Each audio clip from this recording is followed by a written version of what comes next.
Она только что закончила колледж и нашла неплохо оплачиваемую работу в городе. Каждый день ей приходилось добираться до работы, что занимало около часа.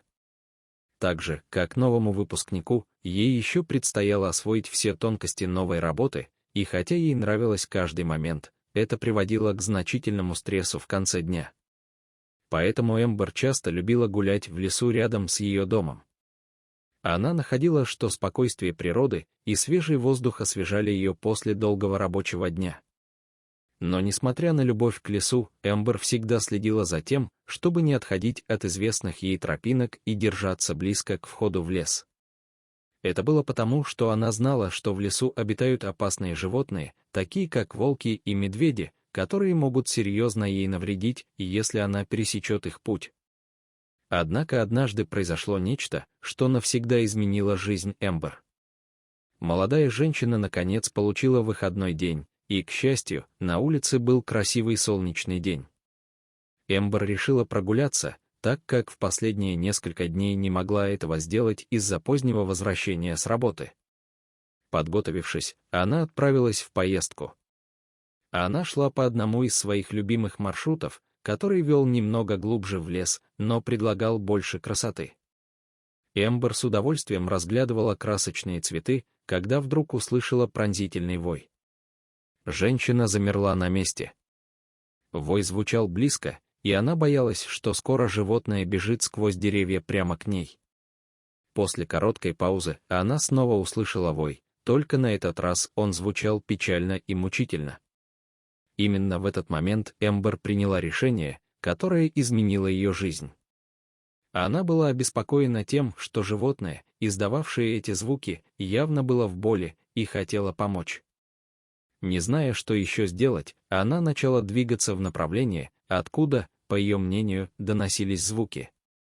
Через несколько моментов ходьбы Эмбер обнаружила картины, которые разорвали ее сердце. Среди деревьев одинокий волк лежал на земле и постановал от боли. Сначала Эмбер осталась на месте, а она не хотела подходить слишком близко к дикому существу, так как не знала, что с ним не так, и боялась быть атакованной.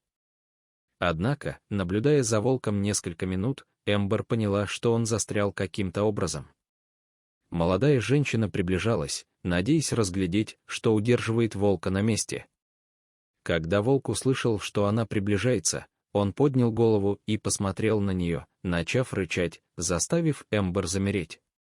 Но всего лишь через несколько секунд волк снова заплакал, и теперь, когда она была ближе, Эмбер смогла разглядеть, что произошло.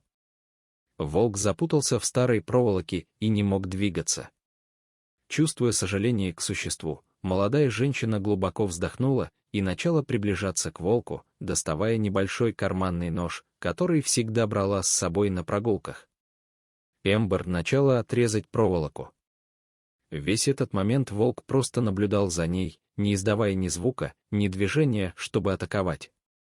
Наконец, после напряженных нескольких минут, Эмбер отрезала последний кусок проволоки, и волк освободился. Молодая женщина отступила на несколько шагов, чтобы дать волку привыкнуть к свободе. Она смотрела, как волк, которая, как оказалось, была самкой, потянулась и протянула свое тело. Но чем дольше Эмбер наблюдала, тем больше она понимала, что с волком что-то не так. Волк хромал, похоже, что проволока немного порезала его лапу. Но то, что удивило Эмбер больше всего, это то, что волк, вместо того, чтобы убежать в лес, повернулся и посмотрел на нее. После того, как он, казалось, оценил ее, волк подошел к Эмбер и начал протирать свою голову о нее. Эмбер была поражена тем, что происходит, дикая собака благодарит ее за помощь, проявляя дружелюбие. Пользуясь ситуацией, Эмбер даже погладила волка. Молодая женщина знала, что с поврежденной лапой волку будет трудно охотиться, и что без помощи он рискует остаться голодным. Зная это, Эмбер решила помогать животному, пока оно не сможет снова само за себя позаботиться. В течение следующих нескольких недель Эмбер каждый день ходила в лес, чтобы принести волку еду. Она всегда встречала его на том месте, где они впервые встретились, и старалась дать ему хорошую порцию мяса. Вскоре между ними возникла тесная связь, и вскоре и Волк, и Эмбер с нетерпением ждали своих ежедневных встреч. Однако однажды произошло что-то странное, Эмбер не пришла на свое обычное место встречи. Волк была смущена и немного обеспокоена, потому что она никогда раньше не пропускала их встреч. Не зная, что делать, она решила подождать до следующего дня. Но и на следующий день Эмбер не появилась в знакомом месте. Совершенно взволнованная, волчица решила отправиться на поиски своей подруги. Она покинула лес и следовала за запахом Эмбер. Вскоре она оказалась на кладбище, где люди собрались вокруг гроба. Волчица быстро подошла к гробу, рядом с которым стоял муж Эмбера, Мартин, с слезами на глазах. Казалось, что Эмбер умерла. Ее кончина была неожиданной, и никто не ожидал этого. Мартин был опустошен, он искренне любил ее, и потеря ее таким образом была для него ошеломляющей. Только когда он собирался начать хоронить ее, волчица прибежала к гробу и начала рычать. Группа людей отступила назад, испуганная и напуганная, но при ближайшем рассмотрении Мартин понял, что это животное, та самая волчица, о которой всегда говорила его жена. Он был поражен тем, что она пришла так далеко, чтобы найти Эмбер. Мартин наблюдал, как волчица обнюхивала гроб, казалось, что она знала, кто находится в деревянном ящике, и становилась все более и более беспокойной, желая выбраться. Животное так напряглось, что начало кусать и царапать гроб, пытаясь открыть его. Сначала несколько из присутствующих на похоронах попытались остановить ее, но после нескольких рычаний они быстро остановились и отступили. Наконец, после особенно сильного удара крышки гроба, она открылась, и через несколько секунд Эмбер выбралась из гроба, задыхаясь. Все замерли от удивления, они не могли поверить тому, что видели, это было чудо. Мартин быстро подбежал к Эмбер и помог ей выбраться из гроба, а затем вызвал полицию и врача. Когда молодая женщина сидела на земле, волчица подошла к ней и тут же начала облизывать ее лицо и давать ласки.